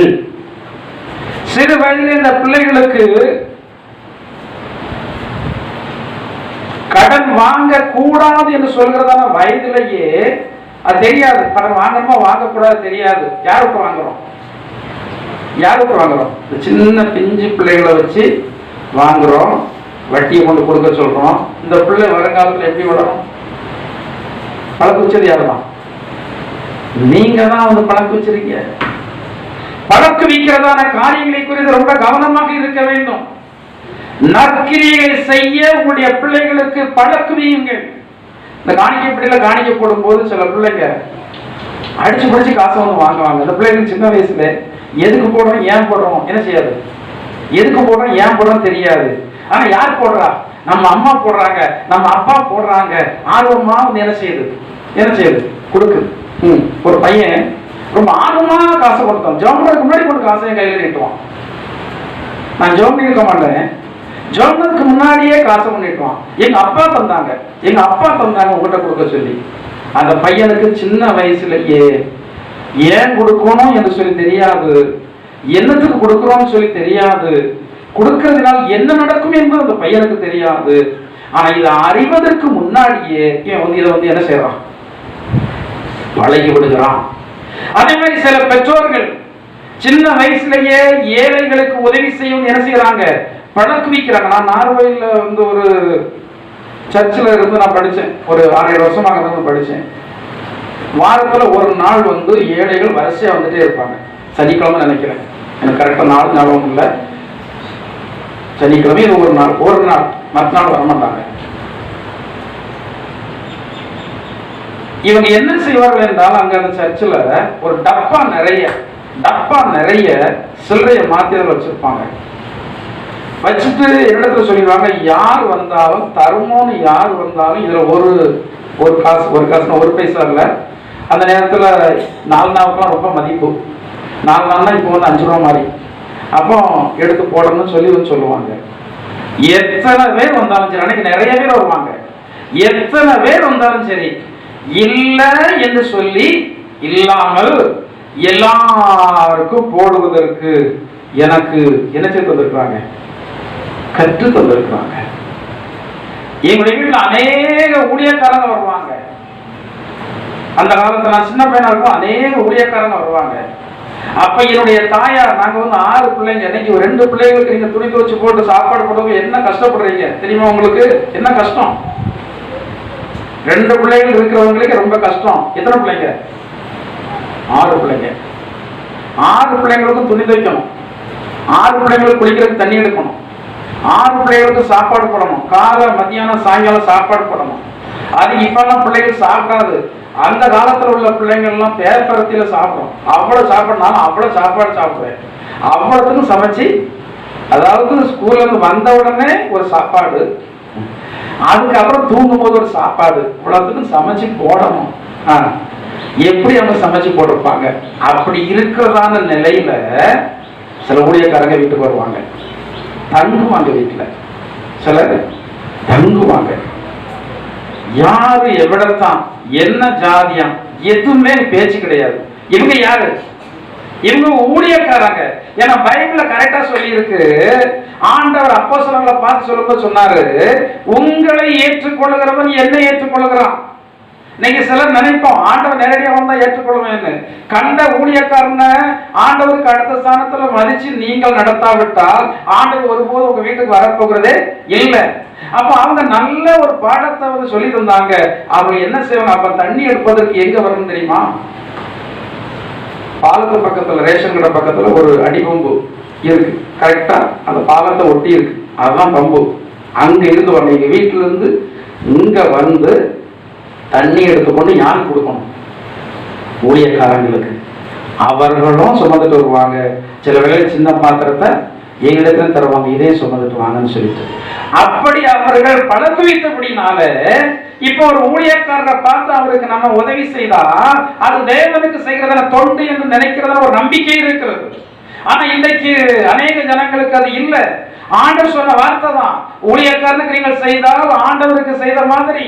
அவர்களை ஏற்றுக்கொள்கிறவன் என்னை ஏற்றுக்கொள்கிறான், அவர்களை அசட்டை பண்ணுகிறவன் என்னை அசட்டை பண்ணுகிறான். ஊழியக்காரன் என்ன நாமத்தை நிமித்தம் ஒரு டம்ளர் தண்ணீர் கொடுத்தாலும் அதனுடைய பலனை நீங்கள் அடையாமல் போவதே இல்லை.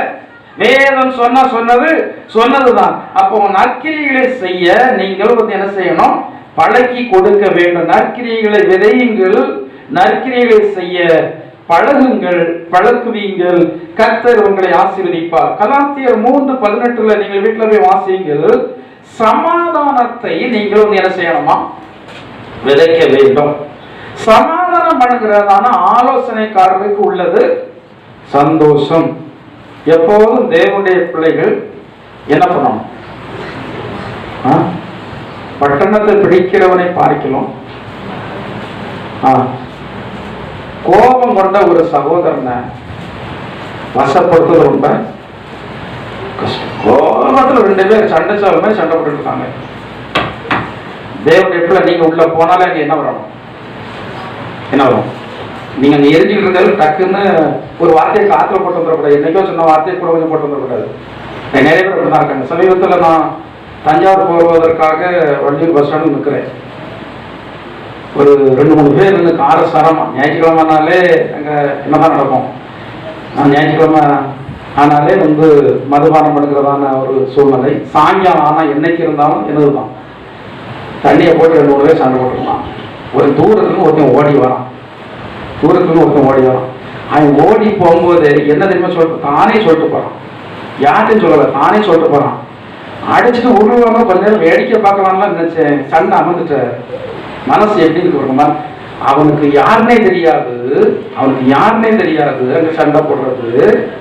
அவன் இருதயம் எப்படி இருக்கிறது? கலவரத்தால் நிறைந்து இருக்கிறது. கலவரமான எனக்கு சந்தோஷம். ஒரு இடத்துல சண்டை நடக்கிறதா உங்களுக்கு விசனம் வரணும். ஐயோ சண்டையில போட போறாங்க, சமாதானத்தை கெடுக்க போறாங்களே, எனக்கு அதுல பங்கு என்ன, நான் எப்படி சமாதானத்தை பண்ணலாம் அப்படி நினைச்சா நீங்க தேவனுடைய பிள்ளை. இந்த வேதத்துல மத்தேயு சுவிசேஷம் 5:9 நினைக்கிறேன். அதுல சொல்லப்பட்டிருக்கிறது, சமாதானம் பண்ணுகிறவர்கள் பாக்கியவான்கள், அவர்கள் தேவனுடைய புத்திரர் எனப்படுவார்கள். எந்த இடத்துல கலவரம் உருவானாலும் நீங்கள் அந்த இடத்துல போனா என்னத்தை ஏற்படுத்தணும்? யார் மேலே தவறு இருக்கதான் செய்யும், தவறு இல்லாம இருக்காது. தவறு இருக்கவே என்ன வருது? யார் மேலேயோ தவறு இருக்கு. ஆனா இப்போ தேவனுடைய பிள்ளைகளாகிய நமக்கு தேவை என்னது? சமாதானம். நமக்கு தேவை சமாதானம். ஏன் நம்முடைய ஆண்டவர் எதை விரும்புறாரு? சமாதானத்தை விரும்புறாரு. நீங்களும் எதை விரும்பணும்? சமாதானத்தை விரும்பணும். சமாதானம் பண்ணுகிறவர்கள் பாக்கியவான்கள் என்று சொல்லப்பட்டிருக்கிறது. சிலர் என்னதான் நீங்கள் சமாதானத்தை பண்ணினாலும் 120:6-7 சொல்லப்பட்டிருக்கிறது, சிலருடைய இருதயம் எதற்கு எத்தனைப்படும்? அப்படிதான் ஜனங்கள் இருக்காங்க. நீங்க என்னத்தான் சமாதானத்தை பேசுங்க, என்னத்தான் சமாதானத்தை பண்ணுங்க, ஆனா அவருடைய இருதயமோ எப்படி இருக்கும்? யுத்தமாக இருக்கும். அடுத்தபடியாக சங்கீதம் 55:20-21 சொல்லப்பட்டிருக்கிறது, அநேகருடைய வார்த்தை எப்படி இருக்கிறது? மிருதுவாக இருக்கிறது, அநேகருடைய செயல்பாடுகளோ யுத்தம். வார்த்தை மிருது, இருதயம் யுத்தத்துல நிறைஞ்சு இருக்கிறபடினால எப்போது சண்டை என்ன செய்வாங்க? ஏற்படுத்துவாங்க. லூக்கா 6:38 வாசிருங்க.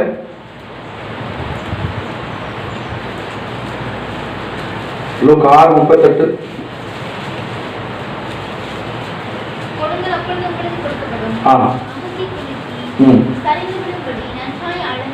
கொடுங்கள் அப்பொழுது உங்களுக்கு கொடுக்கப்படி. தேவனுடைய மாறாத வார்த்தை. கொடுத்து நீங்கள் குறைஞ்சு போயிருக்கிறீங்களா? சொல்லுங்க. நீங்க கொடுத்தனால குறைஞ்சு போயிருக்கிறீங்க யாராவது இருக்கிறீங்களா? கொடுத்தேன் குறைஞ்சிட்டேன் யாராவது இருக்கிறீங்களா? வேதத்துல சொல்லப்பட்டிருக்கிறது, கொடுக்கிறது என்பது விதைப்புக்கு சமானம். நீங்கள் 1 விதைத்தால் 100 வரும். ஒன்றை விதைத்தால் 100 வரும். நீங்க விதைக்க ஆசைப்படுறீங்க, ஆனா இல்லையே व्यसனப்பட்டு பாருங்க. கொடுப்பதற்கு இல்லையே व्यसனப்பட்டு பாருங்க, ஆண்டவர் உங்களுக்கு கொடுப்பதற்கு தருவார். எத்தனையோ வேலைகளில் நான் நினைச்சு பார்த்துருக்கிறேன், நமக்கே சாப்பாட்டுக்கு வழி இல்லை, எப்படி என்னுடைய தாயாருக்கு நான் உதவி செய்ய முடியும் நான் நினைச்சு பார்த்துருக்கிறேன். இப்போது அவங்க என்ன கேட்டாலும் கொடுப்பதற்கு ஆண்டவர் என்ன ஆசீர்வதிச்சிருக்கிறாரு. சில இல்லைன்னு வர்றாங்க, சில வசனம் இல்லைன்னு வர்றாங்க, எனக்கே இல்லை எப்படி கொடுப்பேன் ஆண்டவரே என்று சொல்லி நான் व्यसனப்பட்டிருக்கிறேன். கொடுக்க ஆண்டவர் உதவி செய்திருக்கிறார். எத்தனையோ பேர் கடனுக்கு என்று சொல்லி வர்றாங்க, வந்துகிட்டே இருப்பாங்க, கொடுத்துக்கிட்டே இருந்தா வந்துகிட்டே இருப்பாங்க. கடன்னா என்ன அர்த்தம்? கடன்னா என்ன அர்த்தம்? வாங்கினா திரும்ப அப்படின்னா இல்லையா? கடன்னா வாங்கினா திரும்ப கொடுக்கணும். ஒருத்தன் 100 கோடி ரூபாய்க்கு அதிபதியா இருக்கான். நீங்க ஒரு 10 ரூபாய் கடன் வாங்கினாலும் 100 கோடி ரூபாய் வச்சிருக்கவனுக்கு இந்த 10 ரூபாய் கணக்கு கடன். அந்த கடன் திரும்ப அவங்க 10 ரூபாய் கடனா தந்து கொடுக்கணும். சில வேளைகளில் 10 ரூபாய் இன்னைக்கு கடனா தந்தவங்கள நாளைக்கு ஏனாமா 100 ரூபாய் தருவாங்க, அது கொடுக்கலாம். அது ஒரு கிஃப்ட், அது உங்களுக்கு கொடுக்கக்கூடியதான கிஃப்ட். கடன் சொல்லி நீங்கள் பெயர் சொல்லி வாங்கி விட்டீர்களானா அது எங்கேயா இருந்தாலும் நீங்கள் கட்டிதான் ஆக வேண்டும். அது மனுஷனிடத்துல இருந்தாலும் சரி, அது குழுவில் இருந்தாலும் சரி, அது பேங்க்ல இருந்தாலும் சரி. பேங்க்ல கடன் வச்சிருக்கிறீங்களா, உடனே பேங்க்ல கொண்டு கட்டுங்க, பேங்க்ல கொண்டு கட்டுங்க. தவறு தானே? தவறு இல்லையா? பேங்கரை விட்டுருக்கான், நீங்க என்ன பாஸ் சொல்றீங்க? பைபிள்ல சொல்லப்பட்டிருக்கிறது, துன்மார்க்கன் கடன் வாங்கி செலுத்தாம போடுறான். துன்மார்க்கன் பேரை எடுக்கிறாங்க, எங்க இடம் கிடையாது, எங்க இடம் கிடையாது. நான் ரொம்ப கஷ்டப்பட்டு இருக்கிறேன். ஆனா என் மகளுக்கு கடன் கிட்டத்தட்ட வட்டி எதுவுமே சேர்த்து 3 லட்சம் ரூபாய் எவ்வளோ இந்த பேங்க்ல கடன். டோனர் பேங்க்ல படிக்கிறதுக்கு வாங்கினது கடன். அப்போ ஒரு பேங்க் மேனேஜர் இருந்தார், அவருடைய தயவுல ஆண்டுக்கு பேர் அவருடைய தயவுல தான் எனக்கு காரே கிடைச்சது. பொதுவாக மாச சம்பளம் இல்லாதவங்களுக்கு பெரிய அமௌண்ட்டுக்கு லோன்லாம் கொடுக்க மாட்டாங்க. அவர் சூரிட்டி போட்டு எனக்கு அந்த காரை வாங்கி தந்தார் இஎம்ஐக்கு. அப்போ அவரிடத்துல கேட்டேன், இது தள்ளுபடி ஆகுமா சார் அப்படின்னு கேட்டேன். அவர் சொன்னார், தள்ளுபடி பண்ணுனா நீங்க கட்டினாலும் உங்களுக்கு திரும்ப தந்துடுவாங்க, ஆனா தள்ளுபடி ஆகாவிட்டால் உங்களை ரிமார்க் லிஸ்ட்ல வச்சிருவாங்க. நீங்க ரிமார்க் லிஸ்ட்ல வச்சிருவாங்க உங்களை. அப்படினால நீங்க கஷ்டப்பட்டு கட்டிங்க பாஸ்டர், அது நல்லது அப்படின்னு சொல்லி சொன்னார். நான் உடனே ஒரு 2 சீட்டை போட்டு எடுத்து முறிச்சு எடுத்து அதுக்கு என்ன செய்யணும் கேட்டுனேன். இன்னைக்கு பேங்க்ல நான் ஒரு கோல்டன் கஸ்டமர் கோடு வச்சிருப்பாங்க, பேங்க்ல கோடு வச்சிருப்பாங்க. கோல்டன் கஸ்டமர் என்ன இருக்கும் தெரியுமா? நீங்க எப்போ போய் கடன் கேட்டாலும் என்ன செய்வாங்க? இப்போ பேங்க்ல வீட்டு லோனுக்கெல்லாம் போன் வந்துகிட்டே தான் இருக்கு. எடுத்தா கட்ட முடியாது, சிலர் கொடுத்தா கட்ட முடியுதோ கட்ட முடியல எவ்வளவு நாள் வாங்குவாங்க, கட்ட முடியாது. எத்தனையோ பேர் கடந்திருக்கிறேன். சிலர் கடனுக்கு காத்து கிடக்காங்க, நம்ம காத்து கிடக்கணும். போனுக்கு மேல போன் வந்துகிட்டே இருக்கு, கடன் எனக்கு வேண்டாம், இழந்தால் இதுக்கு மேல என்னால கடன் வாங்கினா கட்ட. பேங்க்ல கடன் வச்சிருந்தா கேட்டுங்க. பிள்ளைங்க படிப்புக்கு வாங்கிக்கலாம், உங்க பிள்ளை நன்றாக இருக்கணும்னா, உங்க பிள்ளைங்க குடும்பம் நன்றாக இருக்கணும்னா கொஞ்சம் கொஞ்சமா கஷ்டப்பட்டு கெட்டுங்க. நீங்க படுற பிரயாசத்தை பார்த்து ஆண்டு உங்களுக்கு அதை அடைப்பதற்கு என்ன செய்வார்? உதவி செய்வார். குழுவில் கடன் வாங்கி இருக்கிறீங்களோ முதல்ல கொண்டு கெட்டுங்க. அப்போதுதான் ஆண்டவர் உங்களை ஆசீர்வதிப்பார். ஆண்டவருக்கு பயப்படுங்க, மனுஷனுக்கு பயப்பட வேண்டாம். ஆண்டவருக்கு பயந்து நீங்கள் அந்த கடனை கட்டுங்க.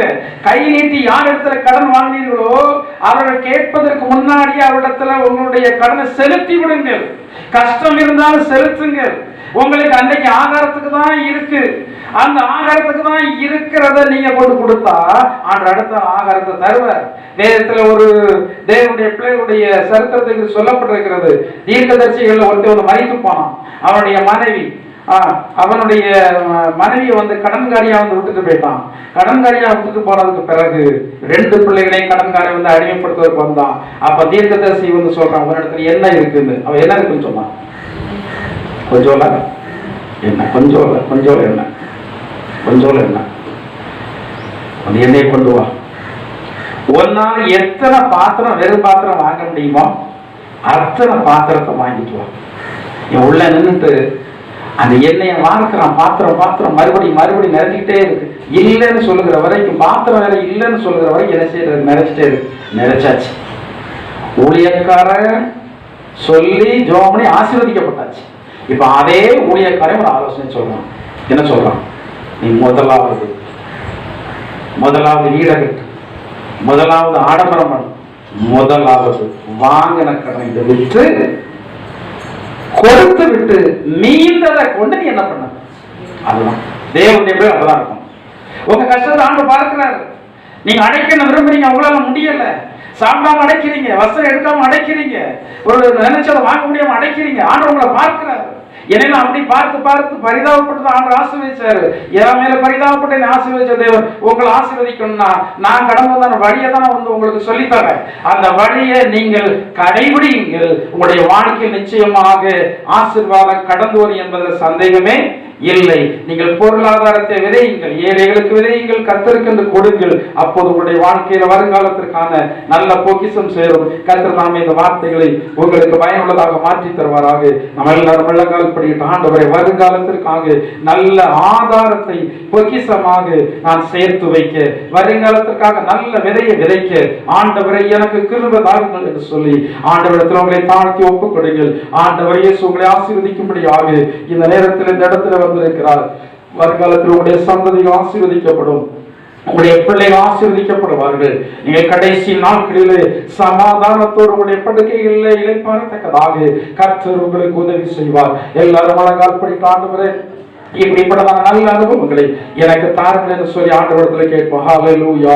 கர்த்தாவே நன்றியோடு ஸ்தோத்திரிக்கிறோம். ஜீவனுள்ள நாட்களெல்லாம் நன்மை கிருபை தொடர்ந்திடவே, ஜீவனுள்ள நாட்களெல்லாம் நன்மை கிருபை தொடர்ந்திடவே, வேதவசனம் ஏற்படிவார் தேவசாயலை மாறிட, வேதவசனம் கீழ்ப்படிவோம் தேவசாயலை மாறிடுவோம். அல்லேலூயா தேவனுக்கே, அல்லேலூயா கர்த்தருக்கே, அல்லேலூயா பரிசுத்தருக்கே, அல்லேலூயா ராஜனுக்கே, அல்லேலூயா தேவனுக்கே, அல்லேலூயா கர்த்தருக்கே, அல்லேலூயா